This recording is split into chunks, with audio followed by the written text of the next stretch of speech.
Use it or lose it. Okay? At i-connect ko rin po sa ipinahayag at ipinangaral ni Mentor Pastor Romeo Gonzales noong Friday night sa ating engaged discipleship. Ang ganda nag-soak talaga ako sa presence ng Lord. Hallelujah. Napakabuti talaga ng Diyos.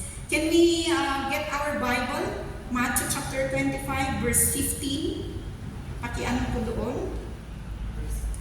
Para makita po natin yung ating Matthew chapter 25 verse 15. Sige po. Kung meron kayong mga Bible apps dyan sa phone nyo, you are free. Okay, mamaya po may papatayuin ako dito na magbasa mamaya, pero sa iba na lang.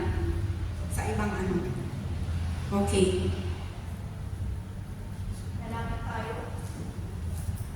Matthew chapter 25 verse 15. To one he gave 5 talents, to another 2, to another 1, to each according to his ability. Okay, so kung nagbigay, yung master, anong mga servant, yung master ko na nagbigay ng talento or abilidad, tinitype niya, sinisunggulo niya po, or inilalarawan na si Jesus, yung ating Panginoon. At tayo po, bawat isa sa kanyang mga disipulo, binigyan niya ng abilidad. Sabihin nga natin, abilidad. Abilidad. Yes. In other words, talents. Kaloob, gifts. Okay? So, hindi mo dapat iniisip na wala ka palang silbi. Binigyan ka pa ng Lord ng kaloob. Binigyan ka ng Diyos ng abilidad. So, huwag mong isipin na wala kang silbi. Okay? Na walang silbi ang buhay mo. Isipin mo na may silbi ka. Tada duma, awan kasla, awan ganas. Tibiyagda. Awan kay papanan, itibiyagda. Niisip nila na awan mo timining tibiyag ko. So, oray at lulumak lang ng arap.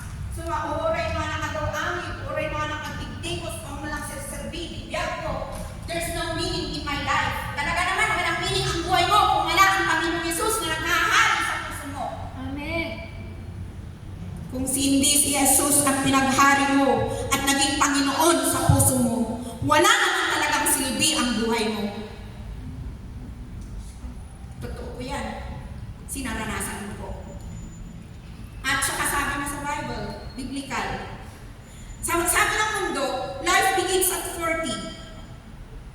But, sabi ng Bible, a meaningful life, a significant life begins when you serve and follow Jesus. Amen.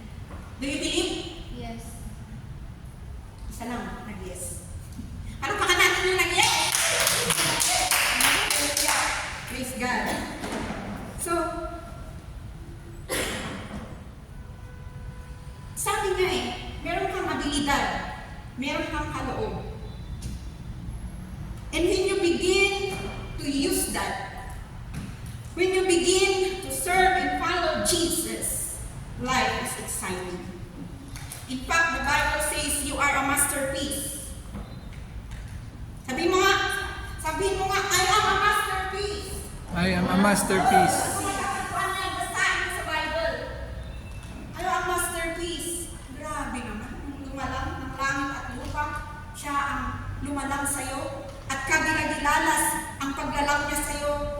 At hindi lang kagilagilalas, kundi kamangha-mangha. Oh my gosh. Sabi niya sa Psalm 139 verse 14, you are fearfully and wonderfully made. Wala kang katulad, wala kang kapares dito sa mundo. Nag-iisa ka lang kasi kakaiba ka. Eh di kung may katulad ako, yung mukha mo, yung ilong ko, ilong mo. Paano ka magsalita? Ganun ka rin magsalita. Makukonfuse na ang mundo, malilito na ang mundo. Kaya lang ang Diyos ay napakatrunong, nalaing iti Diyos. Isu na tipinakan manalaing. He is the God of omniscience. Ang muna ay kakaramitin na kadagiti pinaraswana. Isu na lang kainikan na tunggal na isa kadatayo iti freedom. The freedom to choose and make decision to ourselves. Hindi ka na sinakot. Kasi gusto niya may willingness ka, may willingness sa puso mo na magpagamit at maglingkod at sumunod sa Diyos. Amen. Ganyan ang ating Diyos. Hallelujah. Ganun po. Kaya kamangha-mangha ang pagnalang sa iyo ng Diyos. Kaya naman po sana wag mong basta-bastain ang buhay mo. Sabihin mo dyan sa katabi mo, hindi ka pala basta-basta. Hindi ka pala Amen. You basta-basta. are a masterpiece. Hallelujah. In fact, sa inyo na walang ama, maaaring wala kayong father figure. Maaaring wala kayong nilakhang ama. May ama kayo pero hindi siya talaga ama. Na totoong ama. But blessed are those who have a father na ginagawa nila ang responsibilities nila. Pero sa inyo na wala kayong ama, sabi ng Diyos, I am a father to the fatherless. Ako ay ama mo kung wala kang ama. Magtiwala ka lang sa akin.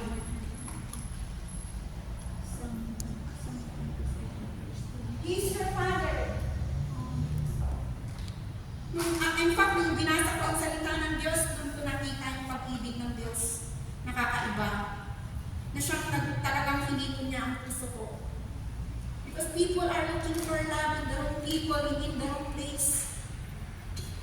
Hala nila yung material na bagay, yun yung magbibigay sila ng kasaya. May I request Sandra to come here? Dito po tayo. Wala naman nang papasok dyan. Kasi malapit na po ang uwian. Alam niyo po, pag makikinig po kayo ng buong puso, may matatanggap po kayo. You will receive something from God. Naalala ko po noon, wala po akong masyadong kamuwang-muwang sa mundo. 21 years old ako noon. Sana ang anak ko. Akala ko kinasal ako, hindi pala. So nung time na yun, pag nandun yung pastor, pupunta sa harap, nakikinig talaga ako. Praise God, binigyan niya ako ng puso na makinig sa lingkod ng Lord. Kailangan ko naman talagang makinig. Kasi that time, muntik na nga akong mamatay.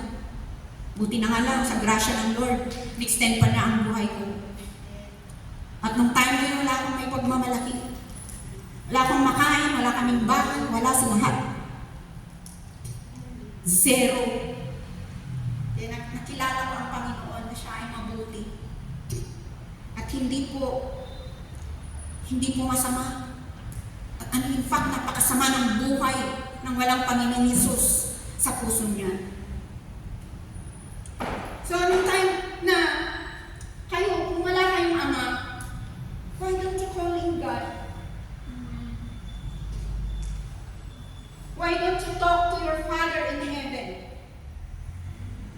Ba't hindi ka magbasa ng kanyang salita? Para iparamdam niya sa iyo yung kanyang presensya. Di ba? Hindi ka nag-minister sa iyong ama. But from time to time, sabi ko, parang obligation na lang ko, mag-preach na naman ako, magtuturo na naman ako sa Bible study. I wish marami talaga i-raise up si Lord na teachers dito sa inyo. Grabe kayo, nagkasakit si Linwell ng Thursday, siya pa lang nangaral ng Wednesday.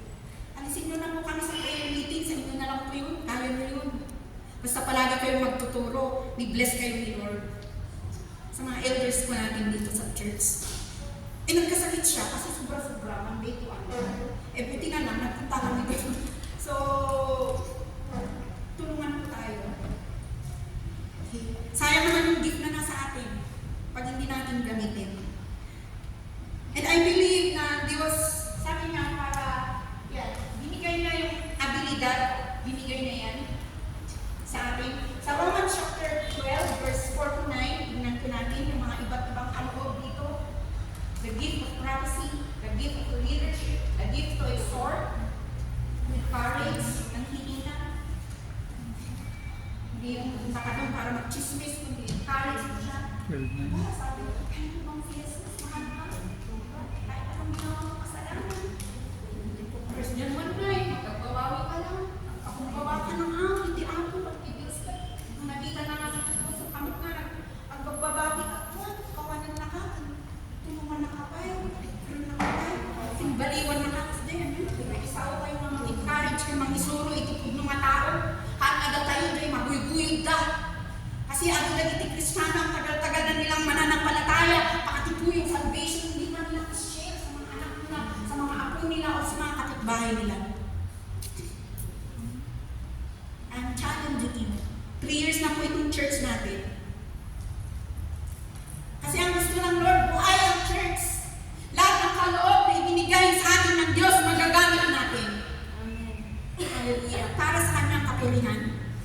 Then we read this, Romans chapter 12, verse 4 to 9. Mamaya si Sister Joy, tatawagin ko rito. Babasahin na yung Ephesians chapter 4, verse 7 to 13. Okay. Anong sabi na dyan sa aking text? 4 to 9, Romans 12, 4 to 9. Sabi na dito, for us in one body we are many members, and the members do not all have the same function. So many are one body in Christ, and individually members of one another. Having gifts and differ according to the grace given to us, let us use them in prophecy in proportion to our faith. Give service in our serving, the one who teaches in his teaching, the one who exhorts in his exhortation, the one who builds in generosity, the one who leads with zeal, the one who does acts of mercy with cheerfulness. Let us be genuine, abhor what is evil, hold fast to what is good. We love one another with brotherly affection. Paano mo masasabing love mo ang isang kapatid kung wala kang dear? Hindi nakikita sa action mo. Diba? Yan. Kaya, kung may gift ka, may iba't ibang gift. Salamat sa pagluluto palagi ni Sister Jessie sa batay. At meron nakaka-relax tayo. Amen. Na ako, tinahipan niya itong gamit kong ito. Pero, hinahin niya. So, salamat sa mga ganyan na service sa ating Diyos. Hallelujah. Pakibasa sa Sister Joy yung Ephesians chapter 4, verse 7 to 13. Para makita po natin yung mga kaloob na ibinigay sa atin ng Diyos.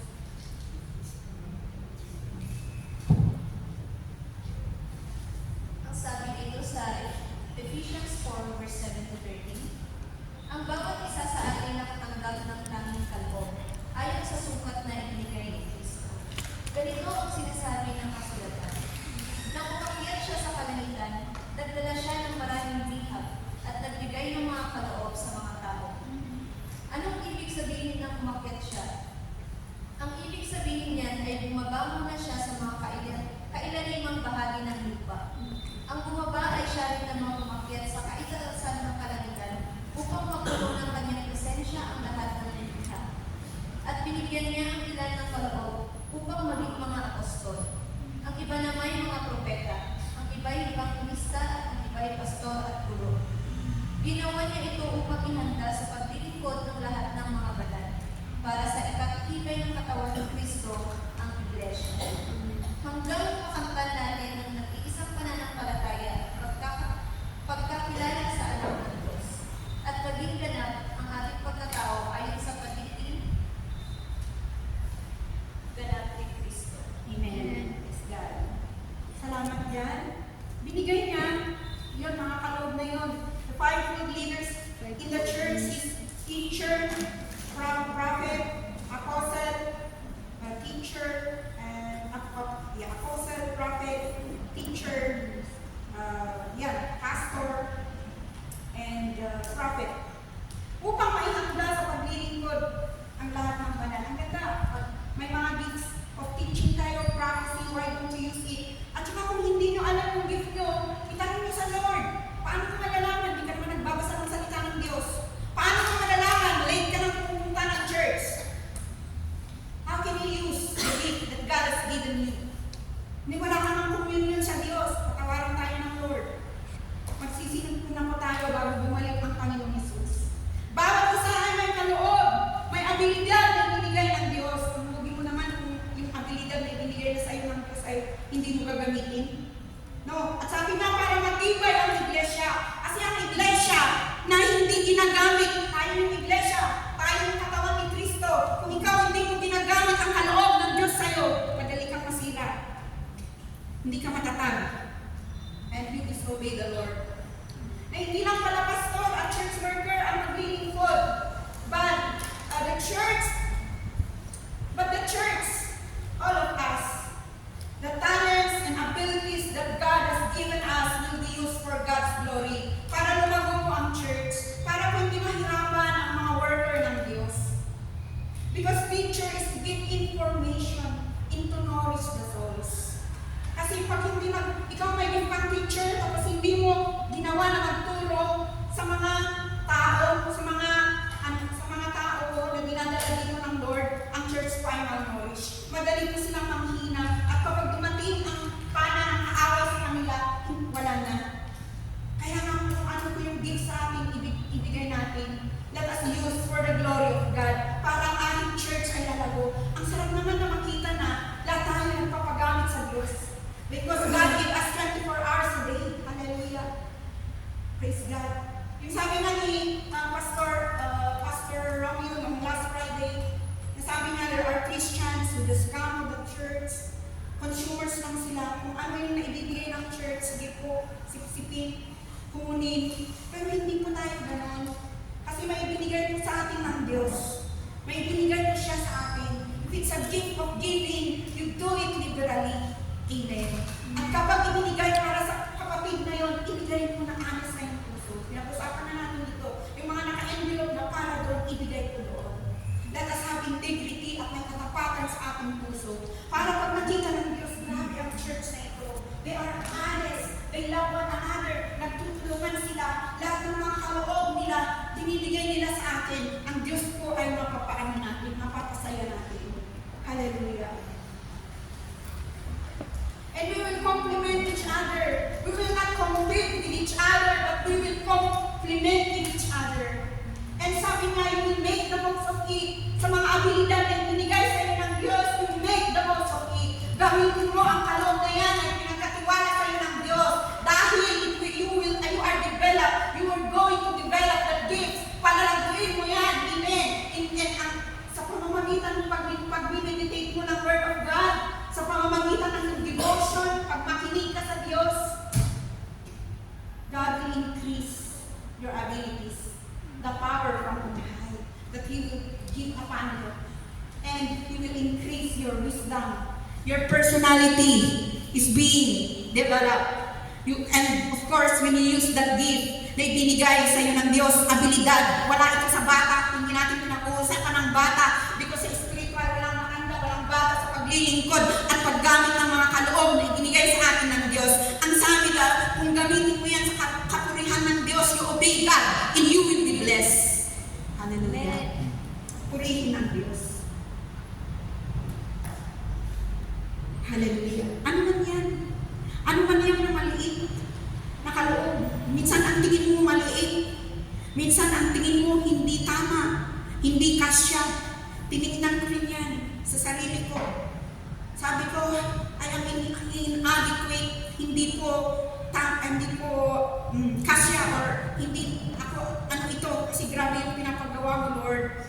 Pero hindi rin ako nasiyahan. Wala akong kasiyahan sa hindi pagsunod sa Diyos. Kaya yung mga paging self-conscious, magiging God's conscious. Yung ating inferiority complex, na palagi mo lang tinitignan yung sarili mo, mawawala yung focus mo sa sarili mo at magiging focus ka sa Diyos at makikita mo ang beauty ng Diyos. The beauty of God in your life. Hallelujah. Praise God. Praise you, Jesus. But there are so many excuses. Pwede po tayong mag-excuse sa Lord. Dami nating excuses. O diba, narinig niyo po nung Friday, sinabi ni Mentor, dami. Ako rin. Nag-excuse po ako noon. May fear po ako na naramdaman. Kasi po, naramdaman ko na may malaki na ipapagawa sa akin ng Diyos. You know, before God will use you to plant something in your spirit, there is an inner witness. The Spirit of God will reveal. Kasi nakakonect, bukas na yung espiritu mo. But your spirit is already alive. When you repent of your sin and you accepted the Lord Jesus Christ na totoong Panginoon sa puso mo, na buksan na yung espiritu mo, makaka-receive ka na kay Lord. Ewan ko sa mga hindi nakaka-receive. Pero, gandahan niyo yung prayer devotion niyo. Amen. Lahat naman tayo binibigyan ng Lord para makareceive at makarinig sa Kanya. Sinasabi mo na, Lord, I have a sickness. I am so weak physically. I am so weak emotionally. Blah, blah, blah. Ang dami kong rason kay Lord. Pero hindi sa tao sinasabi. Hindi sa pastor ko sinasabi. Sinasabi ko po kay Lord. Kasi siya naman ang makakabigay ng totoong tulong eh. Where does my help comes from? Ang sabi sa Psalm 121, my help comes from the Lord, hindi po sa tao. Amen. Kasi kung sa tao ka tumitingin, wala. Naming rason po. Sabi, busy pa ako. But you know what's the meaning of busy? B-U-S-Y. Being under Satan's yoke. So, we must be watchful sa ating sa mga po rason po natin. Kasi yun, being under Satan's yoke, sabi niya. But si Jesus, when He sacrificed His life for us, hindi po siya nagrason. Hindi po siya gumawa ng excuses. Wala pa siyang nakatiting na kasalanan. Pero He willingly give His life to die for us because He is the perfect Lamb. Para sa ganun, namatay siya para tayo ay mabuhay. He became so poor that we can be rich. Hallelujah. In 1 Corinthians chapter 15 verse 22, for us in Adam all die, even so in Christ all shall be made alive. Kaya ang isinisunggulo nito, mamatay na po tayo. Mamatay ka na sa fleshly desires mo. Mamatay ka na sa mga selfish desires mo. Amen. At mabuhay ka na para sa Diyos. Hallelujah. Kasi siya ang tanging bumubuo sa pagkatao mo. Hallelujah. Ang Diyos lamang ang tanging bumubuo sa pagkatao mo. Hallelujah. At siya ang kabuuan mo. Siya lamang. Siya ang lumalang sa'yo. Amen. Praise God. Hallelujah.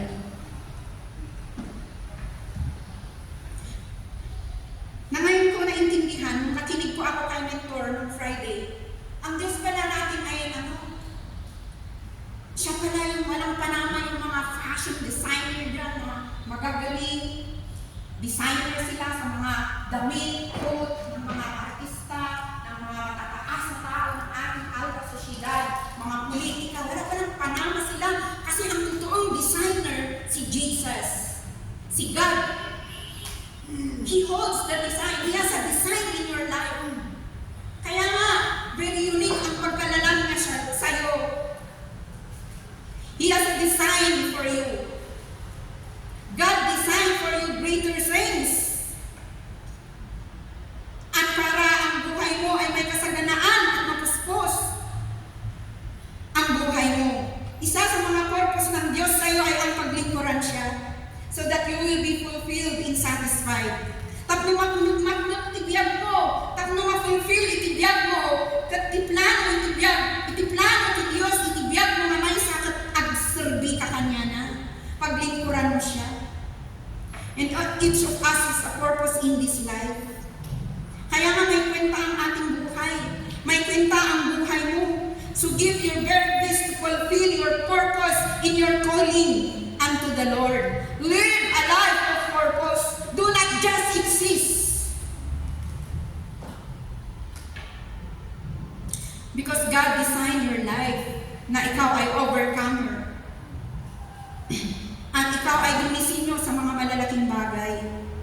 God did not design you para ikaw ay kapagtapakan lamang ng jablo.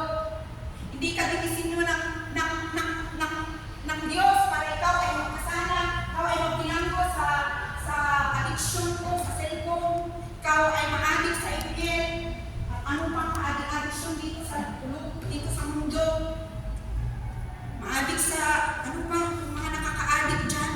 Hindi ka po dinisinyo ng Diyos para makulong ka sa mga addiction na yan. But God designed for you greater things. Hallelujah. Madayo ni ako Diyos. Amen.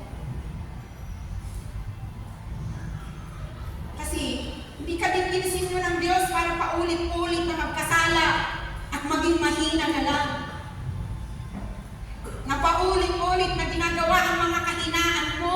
Hindi. Because sabi niya, we are more than conqueror. With Christ is in us, we are more than conqueror. And He created you anew in Christ.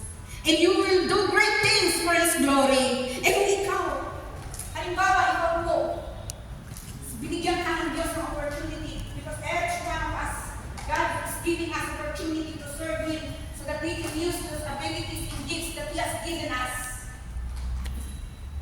Kaya binigay niya po yun sa atin. At kung yung opportunity na iyan po na mismo yung ikansyiliran yung tao yun, and bukas nabangga na siya at namatay, hindi mo dapat, ikaw dapat mag-share sa kanya. Hindi mo siniran kaya hindi siya naligtas. You are forfeiting God's design in your life. Hindi mo man lang siya in-encourage. May mga iba na, so winning na naman yan, discipleship na naman yan. Yeah. Paglilingkod na naman yan. Maraming mga ganyan. But you know, this is part of God's design to you. Ano bang gagawin mo? Hindi ka mag-soul win. He who wins soul is wise, sabi niya. Kahit isa lang, 3 buwan sa ang na-soul win ko. Naturuan mong manalangin. Salamat kay Brother Limuel, meron siyang dinidisciple. Naturuan mo siyang itinuro paano siya ang kahalagahan ng pagpunta kay Kristo. Tinuro mo napatanggap mo siya. Nagsisi siya sa kanyang mga kasalanan. That is your crown. Kasi lahat tayo, we present ourselves to the Lord balang araw. Alam niyo si David po, he did not make an excuse. Nung walang nalaban kay Goliath, kasi lahat po, sabi niya, hindi po ako, soldier lang ako sabi na nakakulian niya. Military ako, pero hindi ko kaya yun. Dapat siya, si Hari, kasi siya yung Hari. Si Haring Saul. Sabi ko man Haring Saul, hindi ako, dapat yung mga sundalo niya ang ilalaban. Si Goliath, marami nang pinapatay sa kanila. Nag-aasik na ng kadiliman, nag-aasik na ng gulo. At sa Israel at that time. Pero si David, hindi niya po tinignan. Hindi siya nag-make an excuse. Ang ano pa ni David at that time, no? Maliit pa siya. Kayat pa siya. Pero hindi po siya nagrason. Na sinabi na baka naman ako, bakit ako pa? Pero, he allowed God to use him. He allowed the design of God to happen in his life. He just allowed it. Amen. Hallelujah. At ang nangyari, alam mo na, siya naman nakapatay lang kay Goliath. Na marami na sanang mamamatay na mga Israelites at that time. So, you have to discover the purpose of God in your life. Actually, hindi ko ito nilagyan ng tema. Pwedeng live your life in God's purpose. Kasi nilalang tayo ng Diyos, meron na pala siyang binigay sa iyo na purpose. Meron na pala siyang binigay sa iyo na abilidad. Maglugit mag-ano ang intad na king kang abilidad. Tapos may isang Kristiyano, intad na amin-amin. Haan na. Because our God is a fair God. Hallelujah. And God is giving us many opportunities. Nasa sa atin na lang yun. Sa Psalm 90 verse 12, dito sa Psalm 90 verse 12, life is short. Ang buhay maiksi lang. Actually, nagtatawa ako ng Friday kasi hindi na ang araw mo. So, sa Psalm 90 verse 12, ito yung pinapakita niya dito.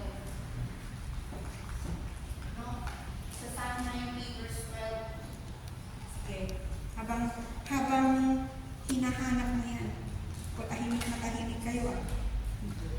Yan. Dito, sa Psalm 90 verse 12, I think we have that. Sabi niya to teach us to number our days, that we will get a heart of wisdom. Okay? Teach us to number our days. Kasi hindi natin nakikita na araw-araw ay tatanda. Kaya lahat na lang ang pagkain, sige, makmak dito, makmak dito doon, mga kabataan. Sabi ko naman, mag-ingat kayo sa kinakain ninyo. Hindi lahat ng pagkain dyan ay pwede kong kainin. Kasi lahat ng sakit na kukuha sa mga kinakain nowadays. Pwede tayo magsimula dito ng nutrition. So, yun ang sabi sa teach us to number our days that we may get a heart of wisdom. Huwag natin sabihin na hindi tayo tatanda at makihina. Huwag natin, minsan nakalimutan na natin ang bilis ng panahon at tayo ay walang araw tayo ay mawawala dito sa mundo, tayo ay mamamatay. Sabi nga ni mentor nung Friday, huwag mong ipagyabang ang bukas kasi hindi mo alam ang mangyayari. You do not know what will happen tomorrow. Huwag mong ipagyabang ang bukas. Malakas ka ngayon, marami kang blessing, marami kang pera, huwag mong ipagyabang ang bukas. Dahil hindi mo alam kung ano ang mangyayari. Kasi ayaw ng Lord yung mga mayabang. Pride. Okay. Wala naman yan. Binigay lang ng Lord. Gamitin mo yung pera mo para sa ikakalawak ng kaharian ng Diyos. Hallelujah. Hallelujah. Life is short. I saw my life. Magsi-16 na po ako. At kung luluubin ng Lord na bigyan niya pa ako ng 15 days, 15 years, 15 days, parang si Hezekiah, 15 years, tinimes ko po yun, meron lang akong 5,475 days to serve the Lord. So sabi ko, pagyamanin ko na po ang time na ibibigay mo sa akin. Habang malakas ako, ang mga buto ko, habang malakas ka ako, feeling young at heart, ako, sige po, maglilingkod na po ako sa'yo. Na, as in the past, marami po akong nagawang desisyon na mali. Na, you know, ayaw ng Diyos, don't miss your chance. Don't miss your season. Okay? Huwag natin isipin na bukas ay kaya na natin. Actually, may warning ang Diyos sa mga na-feel na malakas sila. Let us be very, very careful. Kasi baka akala natin malakas tayo mamaya na ano pala tayo dyan. Na yun, nahulog tayo. Pero sa pamamagitan ng Diyos. Kaya sinasabi ko yung personal relationship with the Lord, yung personal po na makikipag-niid sa Diyos. Hallelujah. Para hindi po tayo magapi po natin ang mga tukso at mga condemnation, ay mga binibigay ng mundo, ng kaaway, at minsan yung ating mapag-overcome natin ang ating flesh, kasi minsan ang ating kalaban po ay ang ating sarili. Kaya